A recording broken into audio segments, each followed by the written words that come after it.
Welcome everyone to another edition of Tim Talks. We are so happy to have you here today, and we have the one, the only, Dan Moore joining us from sunny Scottsdale, Arizona. Dan, how you doing, my brother? I'm doing fantastic, my man. It is sunny, but it is hot. It is hot. What is the temperature there in Phoenix? As I will be there in about 4 short weeks, sir. Oh, by the time you get here, it'll be about 110, 117-ish, Nice. Somewhere between there. Nice. Right now, I think we're at about a good 102, 103 today. Yeah, it's a dry heat, so it's not horrible. So we got that going for us. So awesome, man. So what you been up to? What's going on with Vistadash? Give me the download before we jump right into it. Well, you know what's going on. Obviously, this thing called COVID. So that was an interesting time to watch all of the marketing data go to almost a screeching halt, and then kind of watch it kind of come back, and then see some of the trends that came from the pause. So it definitely opened up our eyes to a few things that we saw around paid search and social media. So there's a lot to take away from it. At the same point in time, I mean, things are going really well. The dealers that we're working with, we're finding those opportunities and really helping them channel their marketing dollars in the right path based on how they're coming back. So when you say that, and when you say things came to a screeching halt, you know, we've listened, and quite frankly, we've had several people on Tim Talks, you know, talk about, you know, decreasing your marketing spend, you know, pay-per-click, SEO, SEM. When you say come to a screeching halt, what are you seeing? Because you have all the data coming in through your tool. So when you say that, define that a little bit for us. Yeah. So during COVID, it was interesting to see, you know, basically paid search getting paused. You know, anything that was pausable in the instance really took the hit. We saw a lot of the, you know, industry partners offer discounts, 50% off, so on and so forth. So something stayed in play, which was helpful during that time. But it was just interesting to see, you know, when we talk about essential and non-essential, going through COVID, what was truly essential for a dealer, meaning, you know, my DMS, my CRM, my website, and then things from there started to slowly trickle off from there. And I think, you know, obviously, as you know, because you've got a digital retailing solution, that was the uptick in what would be deemed essential, because it helped fill a gap or a hole in a lot of dealers' processes. So just it was a really good time to kind of see everything flush out. And at the same point in time, now that we're coming back, it's interesting to watch the cost per, you know, click be down, because again, not everybody's spending the same amount of money. There's not this cannibalization, if you will, of organic traffic as much as there was before. So it's interesting just to see the flux as we kind of come out of what will be now the new norm. You know, and you say coming out of COVID, but yet as we came rushing out in May, June, and now even starting in July, April. Actually, April was a big month, huge month, a lot of record months. I'm hearing 120, 30, 40% year-over-year growth. Yep. Our friends, you know, my friend Sarah Fisher, 112% increase in gross, and we can go down that road. You know, but you know, what should dealers? I mean, obviously, you've held multiple positions. You're kind of the marketing guru. You know, help us out a little bit, because we've seen this huge flux. Now we're running out of inventory. Now we are in dealers in certain states that we're opening up. Governors are dialing back because cases are going up. So we're not through the woods yet. You know, if you're sitting behind the desk, like a lot of our viewers, obviously, you know, your pretty face is going to be shared and reshared all over social media as it does. But, you know, what do you want to, you know, you're sitting down talking to this either CMO or this GM. I mean, where are you focused right now? First and foremost, it's kind of, even with the philosophy of what we do at Vistadash, which is like a three-pronged approach: inventory, marketing, and people and process. Right now, it's really focusing on inventory, people, process, and then float the marketing in to fill the gaps. The other piece too is, as you go into, you know, as a dealer gets into digital retailing, some of them are a little bit more progressive and ahead of the curve. You know, the other piece to that is that's a solution. It's a piece of software. The question is, what are you, people and process, and from a brand perspective, offering around the digital retailing solution? Meaning, what is your commitment to the consumer, not just in COVID, but going forward? Because again, we're also creating new habits and making things different for the consumer, which is a positive. Because again, if you think about how we've typically approached things with, you know, hey, fill out a form, fill out a form, fill out a form, uh, even though it's funny, email and form submissions kind of tend to be on the lighter side of things when you look at chat, you know, phone, text, now Facebook Messenger.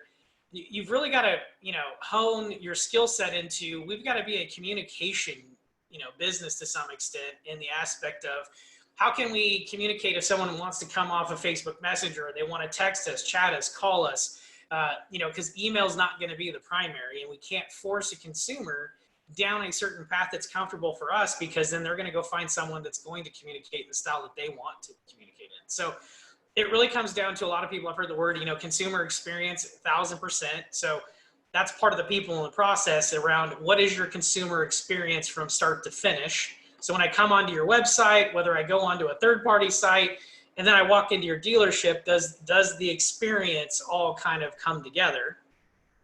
And then take it a step further, then it's what marketing pieces do I need to sprinkle into that process to keep that kind of flow going? Because it's really not about leads. I know we like the word leads because I got to keep my people busy, but I mean, I could send you a bunch of leads. The question is are they the right ones? Because ultimately you want to sell and service more cars. So are we getting the right traffic, right? The right engaged shopper to show up and take the path that you're trying to design. So I think there's a lot of strategy now coming, you know, forwarded as we finish 2020 going to 21, is really kind of having a holistic strategy, not just kind of like, hey, this is the way we've done it. I'm going to do the same marketing. I never really look at it just, here's my budget, go to work. We've got to put our eyes on everything, touch everything, and continue to tweak it as we kind of progress along. Because again, everything's going to change. You're going to see right now, you know, certain methods may be more, maybe a less cost to jump into than they will be downstream. So now's the time to go there, but understand that you may have to eject soon, because it's just not going to make sense, because the cost per vehicle sold is going to be astronomical. So you got to move your bucket and play in different arenas as things kind of progress. You know, that you hit on a nerve with me. You know, I sat behind the chair for 18 years, and, you know, we talk about leads. That's why I love Vistadash and companies like yours. You cut through the bull crap. You know, there are companies out there, obviously we're not going to mention any names, that just infuriate me, because leads, they call things leads that they should never be called leads. If you know, somebody comes into your tool and you have no email or no phone number, it's no lead. You can't communicate with that. There's no lead. So I think it's most important, number one, to look, we have our own, in fact, a new enhanced reporting system that's coming, and that's very important to give quick data to dealers and marketing managers and so on and so forth. But pull your own reports. Use things like Vistadash. Understand your GA account. Understand what is actually working. Leads do not matter. They just don't. Obviously, they go into a bucket, but I would rather, you know, would you rather have 500 leads that, you know, you may or may not have contact information, they came in, they came out, there's dupes and all this other stuff, or would you rather have, you know, 200 solid leads that they've gone through the funnel and want to do business with your store? You know, you also touched on something else. You talked about experience. You know, David Kane was on, and I know Glenn Pash also said this, you know, experience is the new brand.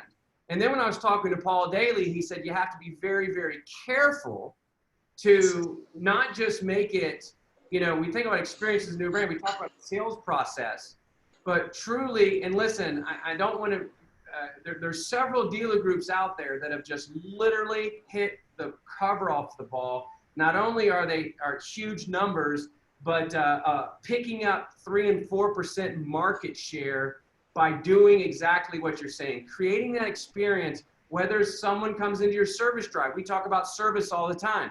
If someone comes into a service drive, they are at least twice a year. They're 5 times more likely to buy their next vehicle from that particular dealership. So what are you doing in service to making it an amazing experience? So experience is the new brand. making sure that the leads that you're getting, don't worry about quantity, let's worry about quality. Quality. So and really 1,000%. But I think the other piece that you got to add on there too is the mindset of, we talk about experience, but then also we got to talk about competition. Because it's interesting, when you think about the word competition in the car business, we associate to the guy down the street, we associate to a different, brand. And it's funny if you take, I mean, obviously we beat the Netflix drum until it's like blue in the face. But it's interesting if you ask Netflix, and the CEO said it, what their biggest competition is. And it's not Apple, it's not anybody else that has streaming service. They say it's sleep, and we're winning. Now think about that for a second. As a car dealer, what are we identifying our competition? Your competition might be, a good one, might be time. Meaning, I'm going to create the best customer experience, and our mantra is going to be, we're going to beat time. Meaning the time it takes to go, once you find the car you like, right? Because that takes time. I mean, that's the consumer driving the narrative there to find that car that fits their needs, overcoming whether they're going to live with that yellow or the silver or whatever color it might be, or giving up, certain things. Like when you buy a house, you don't get the perfect house. You got to compromise. But once you get through that process, and again, that's on their time, so they don't deem you're on the clock at that point because that's their time. But the second they say, I like that one, and let's start the process, how do you compete against that time, right? Wow. And then what's your brand experience or message that ties into that whole thing? I think really as we kind of shift through this, it's challenging the way we've been thinking and not worrying about some of the things that we can't control. You can't control what the guy down the street's doing, or what the other brand, they have a new release of cars and you don't, that new model change, whatever, and it's really hot looking and yours isn't. You've got to work within the box you are and understand that you can overcome some of these different obstacles because you're playing outside the normal box, meaning your competition's not even looking in the same way it used to. So I think that there's some bigger paradigm shifts that come out of this that we haven't seen. Because again, you take Carvana for a second and you go, oh, Carvana, it's like everything they offer is anything a dealer can offer. That's really it. You service department. That's 100%. The other thing is a dealer group can compete with the volume and size and say, hey, I can pool my inventory and be just as strong as you. I can deliver a car to your house just like they can. I don't need a candy dispensing machine on the side of the road to say that I can make the buying process easier. I can get on TV and say, hey, you know what? For years, you're right. It's been a painful experience, but at ABC Motors, we can do it just like this. And this is how easy it can be. So you're just letting other people compete against the pain point that you're not addressing. You already know it. I mean, the beautiful thing about the car business is everybody has the toolkit, the knowledge, and the ability to drive the results that they want. They just get caught up in some of the wrong noise. Yeah, and you mentioned, I want to go back just about 3 minutes from something that you said. Again, another nerve. You mentioned Netflix, and his name escapes my ADD brain, but I'll never forget, it was posted on social media, the CEO, so dealers, dealer principals, general managers, marketing managers, listen to this very carefully. I'll never forget the CEO of Blockbuster, and I know you said this, in 2008, said, and I quote, and it's all over, I'm sure you've seen it, Netflix and Redbox is not even on our radar as competition. And now that gentleman is unemployed. So listen, this isn't a scare tactic. Most of us have been forced, 5 years ahead of time into the what I hate to say because I hear it so much, new normal. So there are some things. Carvana, I'm not even going to mention the dealer group because I talk about them so much. They had a spoof commercial on Carvana, Why not? Exactly. And we're basically making fun of it. But listen, Carvana's not in the car business. They're in selling experience business. They're taking everything that people hate about the car business and buying a car and saying, forego all of that. We're going to make it easy. We can combat that with verbiage, with marketing, with making sure whether the customer sees it on a commercial, on TV, whether it's a billboard, that same, creating that into the CTA that flows all the way through, and that's how we create experience. And of course, you have to have people bought in at the dealership level as well. Well, that's that's the critical point, right? Like Brian Toole just mentioned, the difference between Carvana and traditional dealers is marketing. I agree, but the caveat to that is that it's more than marketing. It's an internal cry champ. It's kind of like the whole Braveheart thing. I mean, you've got to get behind, stake your flag, and run with, this is how we are going to go at it, not this dismissive manner of, oh, it's Carvana, they'll go away, or, oh, I'm scared, but I'm not going to do anything. I'm going to continue to do things the way I've been doing it and expect something different to happen. I think some of it's just that strategic point of, if you have heartburn, you're sitting behind the chair and you're having heartburn right now, you got to be honest with the heartburn. Why do you have it, and how can you overcome it, and how can you rally the team to get behind that? This is our new way of going at it is, hey, we have a problem, and maybe it's Carvana, whatever it might be, and we're going to attack it head on, and our strategy is going to be around that. I think when we get to those types of paradigm shifts, marketing's not the end all be all. And I think it's, interesting because I get on a lot of calls, and one thing I've been doing since COVID is, hey, you can book time with me. I have a calendar. It's easy, little go-to scheduling thing. And you book time with me. I'll spend 45 minutes with anybody for free, no charge, and look at their marketing and tell them some quick changes that they can make to help them navigate the storm. What's interesting through those conversations was the fact that it was like, well, what's the silver bullet? And it's like, there is no silver bullet. Every person I talk to has a different strategy, a different game plan. So there's no such thing as like a blanket solution. We're all unique in how we operate. Some have large staff, some have small staff, some have a lot of inventory, some don't. There's a mixture. Some are in rural areas, some are in an auto mall. So it's important to look at your own data, own that, be accountable to it, and understand what game you're playing, because we get too consumed with what everybody else is doing, and we forget that there's certain things that you can and can't control in that element. So it's not about how much money you spend. It's not about any of that. I mean, there are dealers that are having success spending less. And there's dealers that have success by spending more, because it's the pieces that fit their puzzle. And what I would encourage everybody is, look at your data and make decisions, not on one piece of data, but get the waypoints to the destination that you're looking for, which is selling and servicing cars. And are you moving towards that? And if something's stopping along the way, right, before you just fire it or you quit on it, you've got to ask a few things. And I challenge everybody to do this. It's almost like a self-audit. Did you play a role in it? Because I'm going to tell you, everything that you spend money on is not going to do it itself. There is sometimes this misconception that I spent money with whatever, and I should just sell more cars. Well, no, they're selling your cars, so your merchandising plays a role in it. How you respond to those opportunities plays a role in it. So there is a mutual partnership in everything that you're going to do in marketing. And if you're not participating in it, then don't expect a big return. You'll get lucky.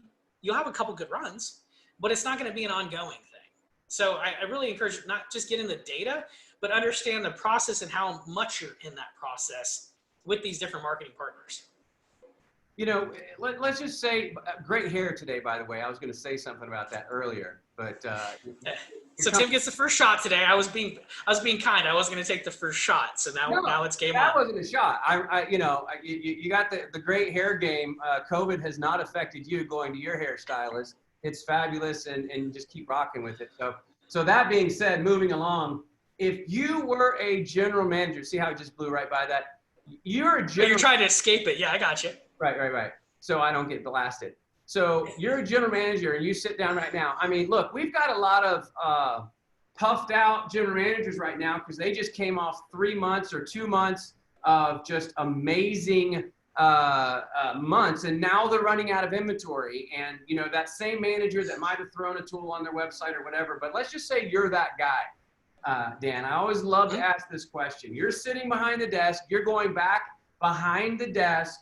What are the first few things that you make sure that your dealership or dealerships are doing marketing wise, setting the tone wise? What are you doing in the first week or two? What is your, I mean, I know that's a big broad thing, but what is the most important thing in your brain? And you're sitting down and you're like, I got to get this business done. First thing, people, right? Who are the players, right? So who's the team? Who's leader? Like leadership. I'm going to get entrenched in all that. What are we doing? What are our processes? How are we operating?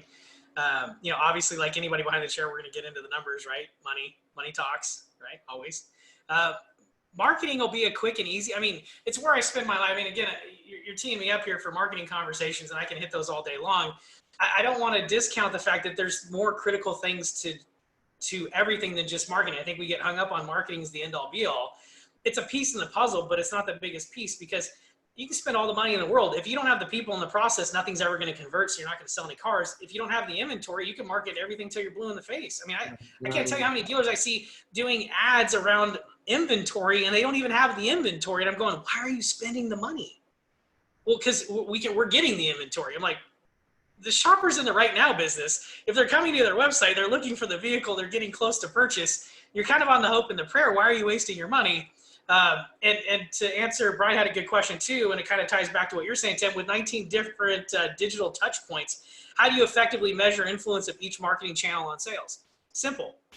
What I'm looking for is when a consumer comes to the website, first and foremost, are they engaging? Meaning, are they scrolling, are they clicking, are they taking some type of action?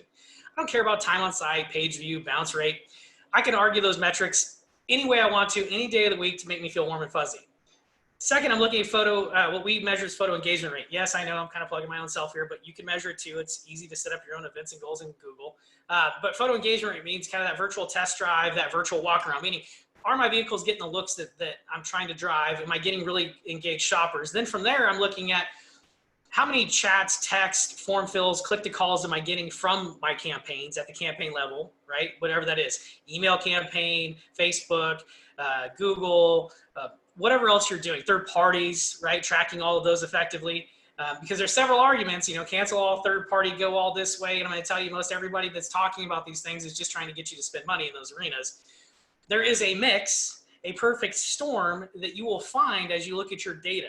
Some stores, yes, they can operate without third parties, and it's the right play based on how much inventory they have in the used car sector, how much, the process and things like that. But then there's other stores that do really well with third party, limited on the others, and then there's a mix that kind of bridge both. So it's not a one size fits all solution out there. So with 19 different, I think it's even more than that, honestly, Brian, is that there just comes to the measuring game of understanding, are you getting the outcome? And then finally, how many did you sell and what was the cost per vehicle sold? Because again, if you're paying $875 for cost per vehicle sold versus $255 and you're selling maybe the same or one's a little bit more, what's that worth to you? Because as I'm sitting behind the desk and I'm looking at my profits, which by the way, sometimes aren't all that great based on how many cars I have to move and so on, all of this becomes very relevant. Yeah. No, that's huge. And I think another key, Brian says 19 is the average. Yeah, 19 is the average touch point for the consumer, meaning they go to Google, they go to Facebook, They bounce around. The assisted conversion point, if you're checking that in Google, it's insane to see the level of assisted conversions. Now, some will tell you, hey, you've got to play the field on 19. That's really kind of, we love this buzzword attribution. I think the beauty is trying to find how can you play the field in your own backyard with, not 19 touch points, but play that a little bit down because you can't afford to play 19 touch points. Right. It's too complicated. It's expensive. Anybody says that they can play that or attribution is going to solve the world for that. Yeah. There's still, people are claiming like 40, 50% matchback rate, stuff like that. Yeah. The only two that really got it down is Facebook and Google. If you're looking for attribution, the only two that have it, Facebook and Google. Let's talk about Bobby Lanham for a second. So, my good friend Bobby, by the way, if you don't know him, he was on one of the first. Is that Bob's new nickname is Bobby? Hey, Bobby. Hey, Bobby. So he's one of the good guys in the car business. I love him. He's just a great human being. And let's talk about Facebook. Let's give Bobby a plug real quick. Yep. And, how could a dealer, you're at that dealership, back to that first question, how are you utilizing, your pivot tables? How are you marketing on Facebook effectively? Where do you start there? Obviously the platform is way more than just likes and comments these days. Right. Facebook's really got in the game about, this whole life cycle management, and it's a win. So, when it comes to right now, like some of the things that we're talking about is challenging, like, hey, inventory's kind of a little bit spotty in some cases. How do I overcome that? Or where should I be spending my marketing dollars if I don't have the inventory?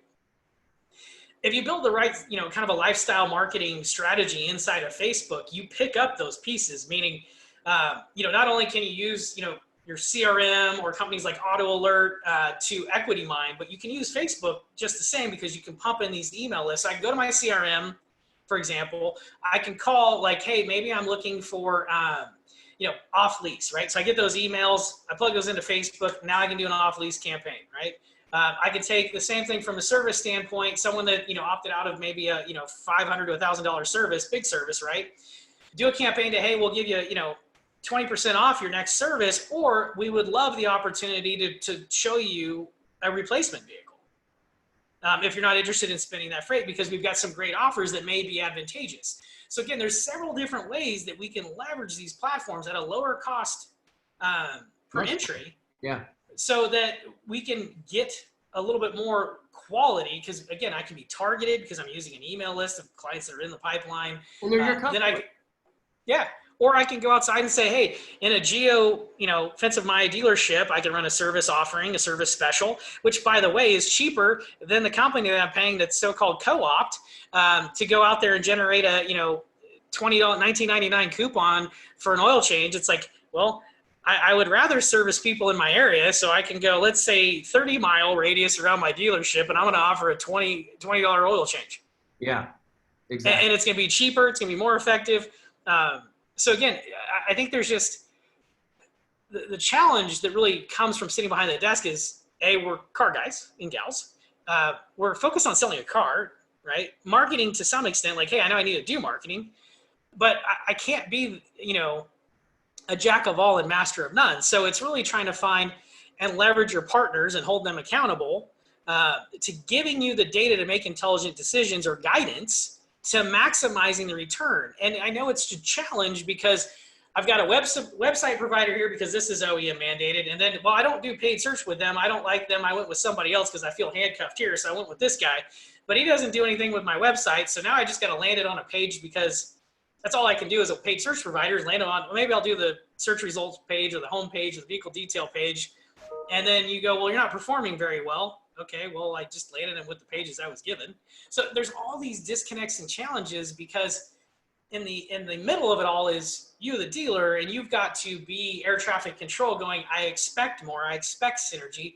I have this message, I need it tied in all of these different channels because my paid search should match my, TV, radio, OTT, or my Facebook. I mean, everything should be very synergy. It should be synergy, just tied together. And if it's so fragmented, as a consumer, I'm confused because again, to what Brian said is average consumer touches 19 points. If those 19 points aren't really kind of saying the same thing, I'm confused. Yeah, and they all have to be saying the same thing. That's something that we can learn from Carvana.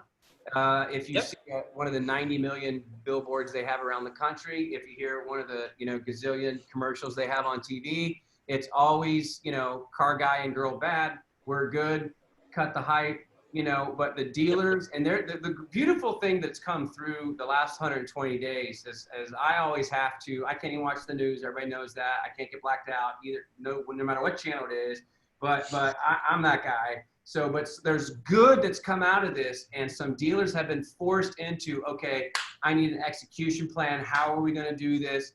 And that comes, we can do all the things. I want everybody listening to remember this. I think the most powerful thing through this is sending the same message in all of your marketing, and then really getting granular with Facebook and targeting specific people and lifestyle and where they're at in their purchase. But the main thing, guys and gals, to remember is leadership through all of it.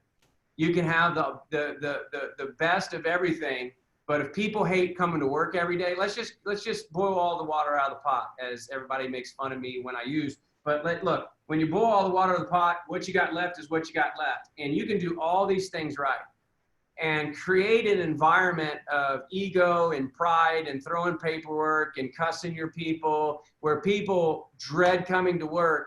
And it's just not, you might sell a few cars and you might have a good month because of pent up demand, but I'm talking about not only creating a marketing culture, but creating a culture to where people want to run through a wall because they love their environment. Listen, not just singing Kumbaya and patting people on the head. holding them accountable, making sure they're doing, but making sure that they know leadership in that dealership. Holly Ann, mark that down. We'll trademark that too. Anyway, leadership in that dealership, listen, has to be, creating an environment that people that are encouraged, that people know if they do a good job, that they can move up if they want to move up, and creating that type of environment to where, when you do that, you talk about with the marketing that we just talked about and the leadership and encouraging your people, and you put that together, as they say, it's not 1 + 1 = 2, it's 1 + 1 = about 100. I just wanted to get that in there. Donovan has. I agreed.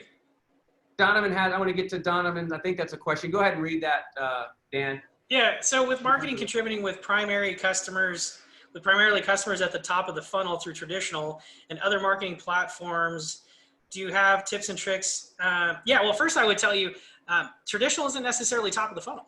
So if you're looking at like OTT, for example, or connected TV, streaming TV, whatever verbiage we want to trademark these days, because everybody talks about it differently. But what I would tell you is that you can actually get low-hanging fruit from connected TV. So A, it's targeted. B, you can get right message, right time. You can segment it down.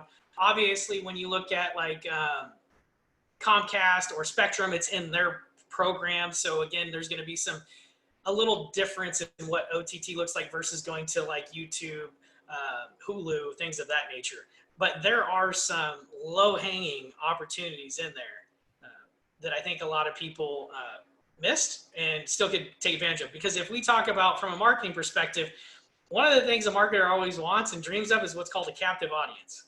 Yeah. I have you. And I would tell you during COVID, if you were doing any type of connected TV marketing, you had a captive audience because Netflix was enjoying this because everybody was binge watching. Hulu, because everybody was home. Yeah. Period. So if you're doing work on your other screen, for those that have home offices, you probably have another screen. You probably watch a Hulu or something. Right. So let's not deny the fact that people were very captive. People were on Facebook, right? They weren't searching, but they were on Facebook. So you've got to really leverage and be aware of what's going on. And I think that, unfortunately, sometimes we do dealers a disservice because we're just not coming out and saying, guys, like, this is where it's at. You need to do this because trust me, it's going to be the gain. And to your point, you brought up earlier, I didn't get to hit on it, COVID, right? We're still in it. We're going back into it. But here's the different game. The fear of the unknown caused everybody to hit the panic button and go, hey, everything's not essential. Let's pump the brakes. Stop. I don't know what's going to happen. Now that you got the taste, now that you understand it, and you're looking at your numbers, because here's the thing, during COVID, I was sitting back looking at numbers of year over year, traffic, everything, looking good. Like, no big hits. Walk-in traffic took a nosedive, and I can see that. I mean, I saw most of our clients. You can see where the walk-in hit. They weren't allowed to. Correct, but organic and everything was still working. So my point is in the darkest of time, there is always light. There are dealers out there, and I applaud you, that went out and said, I'm going to go buy some used cars, and I'm going to stock up. I see the forest through the trees, right? So they hedged a bet. They said, hey, OEM, you got some inventory you're worried about? Bring it on. I mean, I know a couple dealers that were like, oh, Hertz, they're going to like belly up on some Ford Mustangs. Send them my way. Oh, put a little cash on them for me though. Okay. So there's that. If you're just going to sit and hunker down and kind of go, oh my gosh, the sky is falling, as a leader, you're sending that vibe to everybody else in your store. So you got to admit to it and say, hey, this is uncomfortable, team. I don't like it. I have some concerns, but I'm going to hedge the bet because here's what everybody else is going to do and here's what we're going to do. And that's going to change the outcome. So, Keith, thanks for the plug there. I appreciate that. Yeah. We'll say that on air. Keith says that you're one of the best guests yet. So plug. Remember that, Holly Ann. We'll bring Dan back for another episode. Hey, by the way, Dan is one of my personal friends, and we're pretty close. And just so you guys know, we love helping people. That's why we do this. You know, we have fun with it. And obviously anybody that knows me personally, I love to have fun. I love to have a good time and laugh and joke around. But personally, you know, our purpose in life, if we're not helping, you know, we say it all the time, you know, success, people are chasing success. And look, we see all the social media and us, and there's nothing wrong with big watches and fancy cars, but listen, success, you know, people talk about money. Listen, true success, if you don't chase success, but you chase significance, pouring into somebody's life, success comes. So Dan and I do want to help you get better. As no one's smarter than everyone, we want to get better together. And at the end of the show, which is here in just a couple minutes, Dan is going to share his contact information. If you want to reach out to Dan, as he said, he literally just said, if you want to talk to me, if you want to unpack OTT, if you want to unpack Facebook, if you want to do all of this, he's giving you 45 minutes for free. And again, no strings attached, just helping people. And Dan, I love you, brother. You're a dear friend, and thank you for coming on to Tim Talks. We're going to land the plane. Any final thoughts? We're going to land the plane. Any final thoughts? The cool thing, one of the cool things, speaking of land the plane, because my ADD just kicked in, is the Air Force Base is literally. Welcome to Tim Talks. Yeah. That guy. The Air Force Base is right here. So you may see a C-130 or an F-22 or something cool flying by, or maybe even the new F-35, but that's pretty cool too. So again, any final thoughts for our listeners today as this gets shared out? Yeah, I just say this, you know, at the end of the day, there's plenty of us around, like Tim was saying, that are here to help, no strings attached, because again, if you don't succeed, we don't succeed. Yeah. And as a car guy, you know, I got in the business at 19 selling cars. So, I mean, I've been in for a couple minutes. We did establish, though, Tim's been in longer. Yeah. So luckily, I mean, I'm old, but not as old as I thought I was. Right. But that said, you know, I have a vested interest in seeing this industry win. So if you're hung up, I mean, you can reach out to me anytime and ask me any question you want to. It only helps, you know, us become better. It only helps you because, again, you can't know everything. It's constantly changing.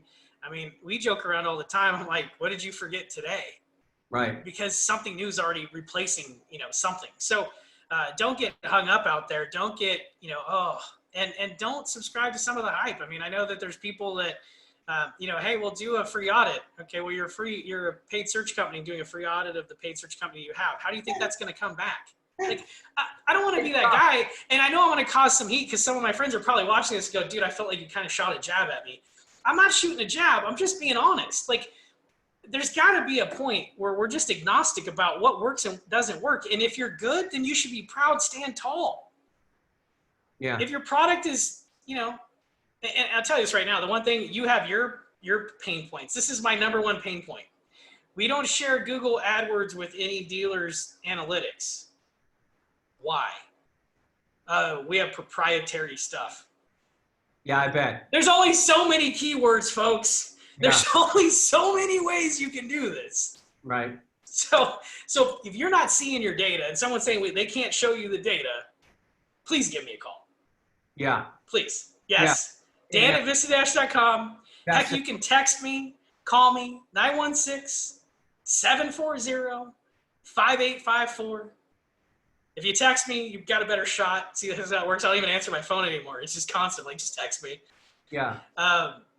So again, I'm here for you. Tim's here for you. I hope you guys got a couple things out of this. Tim, absolute pleasure, my friend. I always enjoy catching up with you. And I do look forward to seeing you out here in hot Scottsdale, Arizona next month. 2 weeks at beautiful Arizona State. We have the last, just some commercials. We will not be having Tim Talks. We will not have, did I say we will not be having Tim Talks next week because DMSC is next week. It is on Tuesday as one of the days, and we are going to give away an all-access pass. Our last DMSC winner is, survey says, Bruce Brubaker. My camera's over that. Is that the third? I missed it. Now it looks like the second, man. I could be wrong because mine's over to you with. Thank you very, very, very much. We are so happy that you tune in. If you're not tuning in, I know that there's several hundred of us that are going to get this recording.